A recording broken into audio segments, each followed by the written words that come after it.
Basically, there is a misconception among us. You increase the turnover of your company, and people also tell you, you also start feeling that I have started becoming successful. Isn't it? Yes or no? No. There is a big difference between growth, progress, and success. If you increase the turnover of your company from 50 crores to 100, from 100 to 500 crores, it is called growth. It is not success. Let me redefine you the definition of success. Increasing your materialistic possessions in all ways is your growth. That growth, if it is aided by ethics, ethic means discipline, means honesty, means norms, it is called progress. So growth plus ethics is progress. And that progress plus humanity, morality, and spirituality is called success. So again I tell you, your turnover increased from 100 to 500 crores, you are not successful, you have just grown.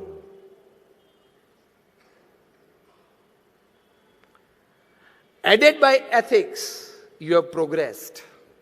Aided by moralities and spirituality in life, it's called success. Because even after having $100 million in your bank account and you are not happy from within, you have just grown, you have not been successful.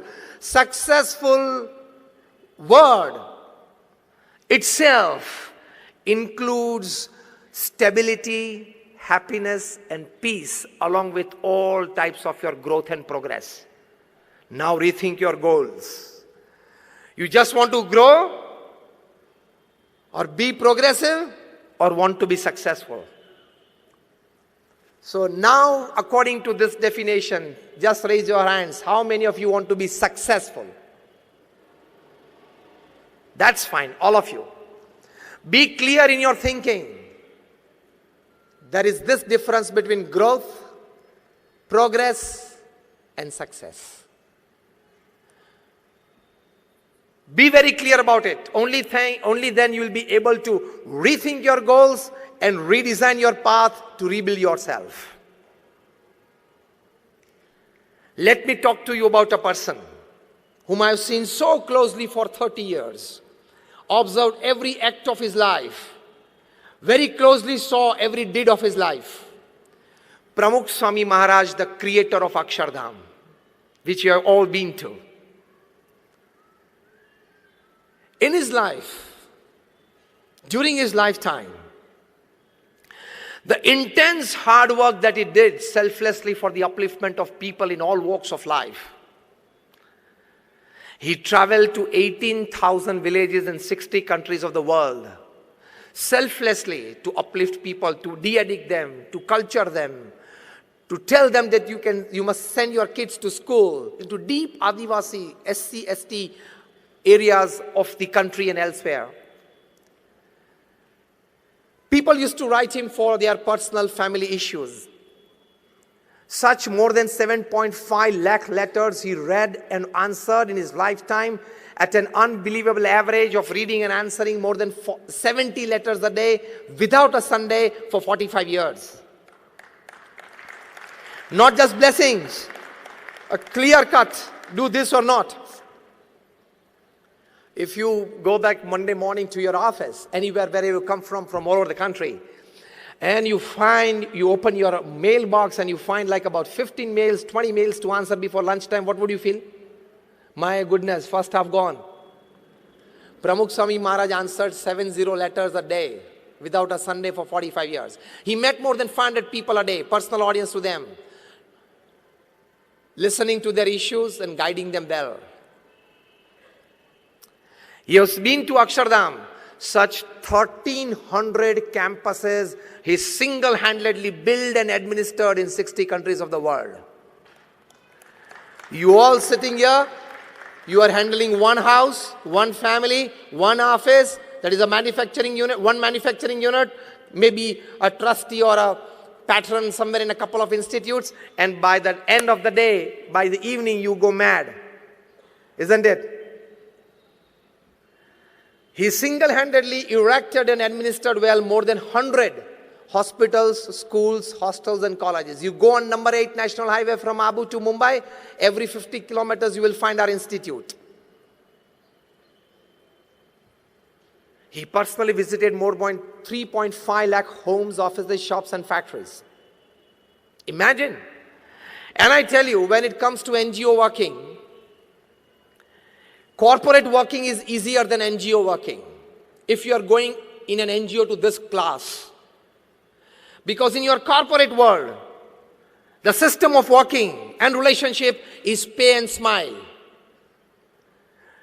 Your pay is liked by your employee, and so there is a smile on his face, and your employee's work, you like it, so there is a smile on your face. So you are paying him in money, he is paying you in work.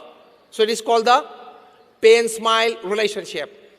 What we in NGO, when we are full-time in an NGO, the relationship and the working model is serve and smile relationship. You have to serve and smile. For 26 years, for example, I'm doing this. I don't have a bank account. I don't touch money. I don't keep money. I don't wear ornaments. I only 2 pieces of clothes. And this footwear I'm wearing is just the third in 26 years. But can you see a little lesser ounce of happiness on my face than yours? Serve and smile relationship, you enjoy much better. But when you are guiding a huge institute of the class of the BAPS organization that I come from, where you have to take care of people's emotions, of their wishes, of their likings. In your corporate world, you have to take care of this, but on a very little lesser way. If you don't like, you can hire and fire. Here it is not that. So guiding a huge NGO is more difficult than guiding a huge corporate. There Pramukh Swami Maharaj was extremely successful. He initiated more than 1100 saints like me. How many of you have 5 people in your office? Let me ask you a very blank question on your face. How many of you sitting here have at least 5 people in your office who have been working with you since more than 20 years? Not more than 10 hands raised. So here comes the importance of serve and smile relationship. Of the 1100 saints that we are in the organization, more than 750 of them are graduates, postgraduates, chartered accountants, doctors, and engineers. Out of them, more than 150 of them are born American and British citizens. Out of them, more than about 50 of our saints are graduates, postgraduates from Carnegie Mellon, Yale, Keelung, Harvard, Oxford, Stanford. Many of our saints have left aside $100,000, $200,000 of job. So Pramukh Swami Maharaj was successful in initiating young cultured mind into mainstream social service, mainstream spirituality. There is a huge success.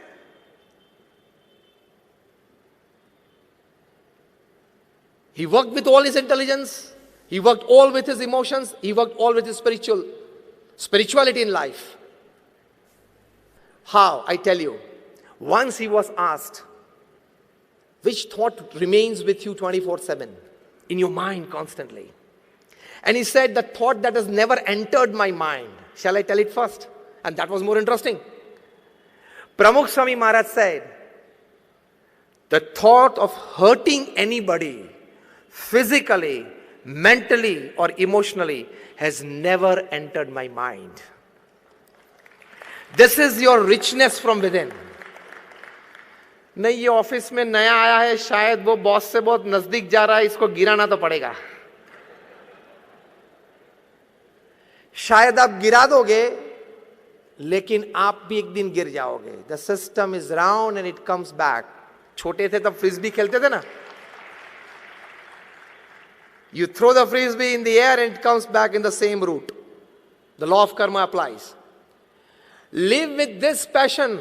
Let me grow, let everybody grow. This is rethinking your goals.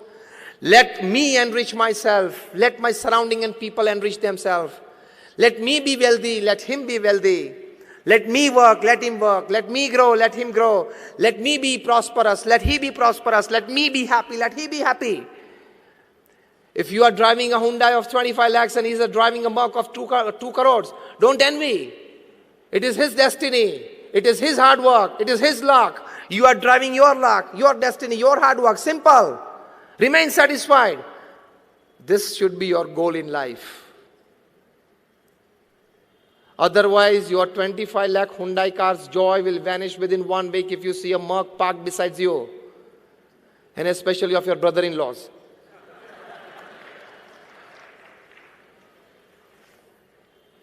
Rethinking your goals is this. Materialistic possessions are not everything in life. Life is much beyond that.